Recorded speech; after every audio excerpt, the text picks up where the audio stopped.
இறை இயேசுவில் எனக்கு அருமையான அன்பு சகோதரனே, அன்பு சகோதரியே, நமது உடலில் இரத்த ஓட்டம் நின்று போயிட்டா நமது ஓட்டமும் நின்று போயிடும்.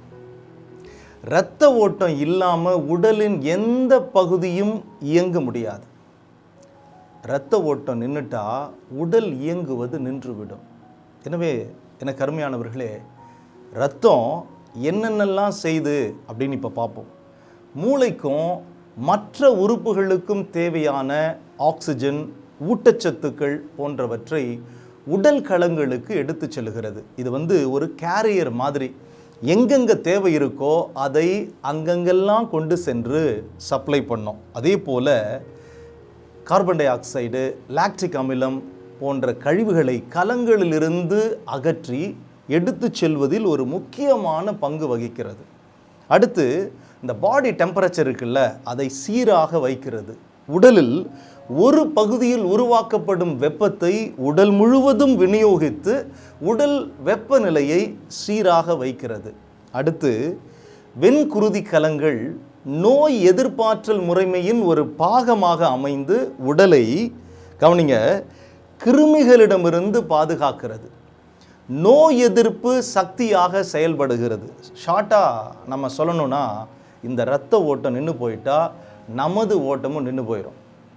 எனக்கு அருமையான அன்பு சகோதரனே, அன்பு சகோதரியே, லேவியருடைய புத்தகம் 17வது அதிகாரம் 11வது வசனம் ஒரு மனிதனுடைய உயிர் அவனுடைய இரத்தத்தில் இருக்கிறது என்று சொல்லுகிறது. அப்படின்னா ஒரு மனுஷனுடைய இரத்தம் தான் அவனுக்கு உயிராக இருக்கிறது. இரத்தம் சிந்துதல் இல்லாமல் பாவ மன்னிப்பு இல்லை என்று எபிரேயர் 9வது அதிகாரம் 22வது வசனம் நமக்கு சொல்லுகிறது. எனவேதான் நம் ஆண்டவராகிய இயேசு கிறிஸ்து தன்னுடைய பரிசுத்த திரு இரத்தத்தை சிந்தி நம்மை மீட்டெடுத்தார். இயேசு கிறிஸ்துவனுடைய இரத்தம் நம்ம எல்லா பாவங்களிலிருந்தும் கழுவி தூய்மையாக்குகிறது என்று 1 யோவான் 1:7 நமக்கு சொல்லுகிறது. சிலுவையில் சிந்திய இயேசுவனுடைய இரத்தம் நமக்கு அமைதியை தருகிறது என்றும் கடவுளோடு நம்மை ஒப்புரவாக்குகிறது என்றும் கொலோசியர் 1:20 நமக்கு தெளிவாக எடுத்து சொல்லுகிறது. இயேசுவனுடைய இரத்தம் நம்மை கடவுளுக்கு ஏற்புடையோர் ஆக்குகிறது என்று ரோமருடைய புத்தகம் 5வது அதிகாரம் 9வது வசனம் நமக்கு சொல்லுகிறது. ஒரு காலத்தில் கடவுளை விட்டு வெகு தொலைவில் இருந்த நம்மை கடவுளுக்கு அருகில் கொண்டு வந்து அவரோடு இணைக்கிறது இயேசுவனுடைய இரத்தம் என்று எபேசியர் 2வது அதிகாரம் 13வது வசனம் நமக்கு எடுத்து சொல்லுகிறது.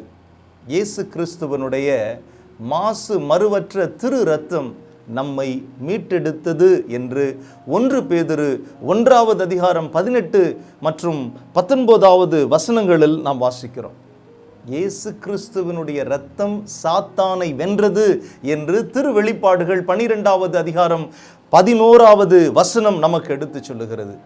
ஆட்டுக்குட்டியினுடைய இரத்தம் சாகடிக்கும் கொள்ளை நோயிலிருந்தும் மரணத்திலிருந்தும் நம்மை பாதுகாத்தது என்று விடுதலை பயணம் 12வது அதிகாரம் 13வது வசனம் நமக்கு எடுத்து சொல்லுகிறது.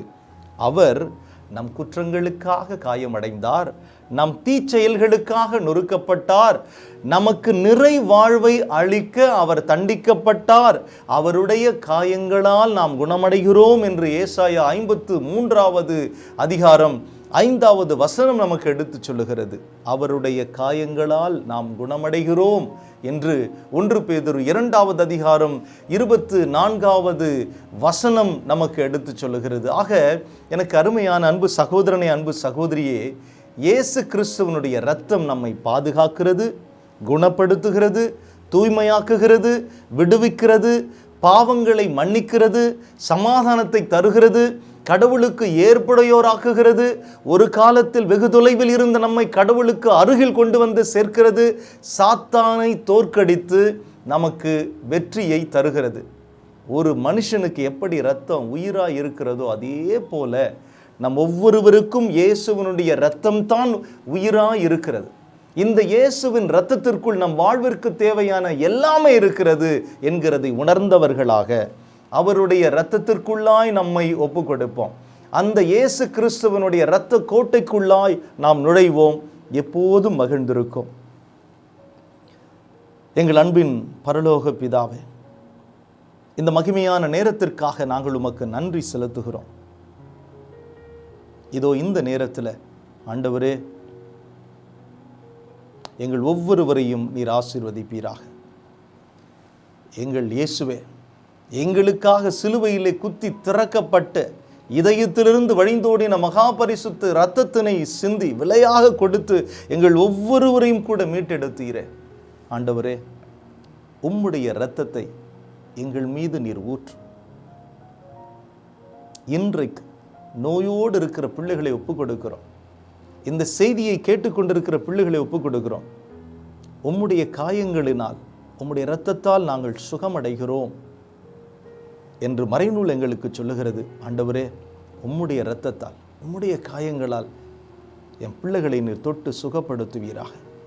ஆண்டவரே, நான் குற்றவாளி, நான் பெரிய தவறு செய்து விட்டேன் என்று குற்றப்பழி உணர்வுகளோடு ஒரு சிலர் இந்த செய்தியை கேட்டுக்கொண்டிருக்கலாம். ஆண்டவரே, உம்முடைய இரத்தத்தினால் எங்களை நிரபராதிகளாக மாற்றுகிற உம்முடைய இரத்தத்தினால் என் பிள்ளைகளை நீர் கழுவுவீராக.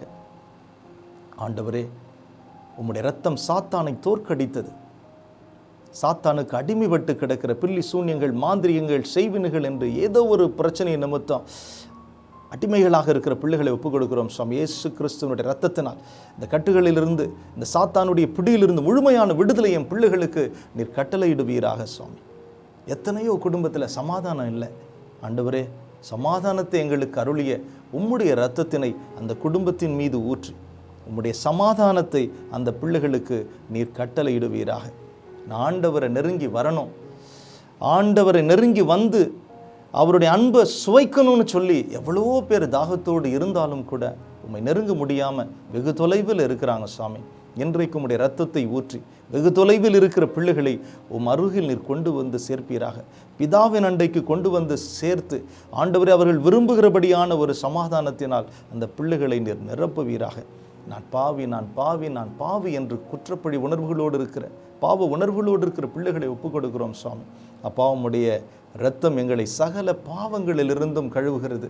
அந்த இரத்தத்தினால் எங்களை கழுவி ஆண்டவரே, எங்களை உம்முடைய ஆவியின் கனிகளாலும் கொடைகளாலும் நிரப்பி ஆசீர்வதிக்க வேண்டுமாய் நாங்கள் ஒப்புக் கொடுத்து ஜெபிக்கிறோம். சுவாமி, இந்த இரத்த கோட்டைக்குள்ளாய் எங்கள் ஒவ்வொருவரையும் ஒப்புக் கொடுக்கிறோம். ஆசீர்வதித்து உயர்த்துவீராக ஜெபிக்கிறோம். இயேசுவின் நாமத்தில் நல்ல பிதாவே, ஆமென்.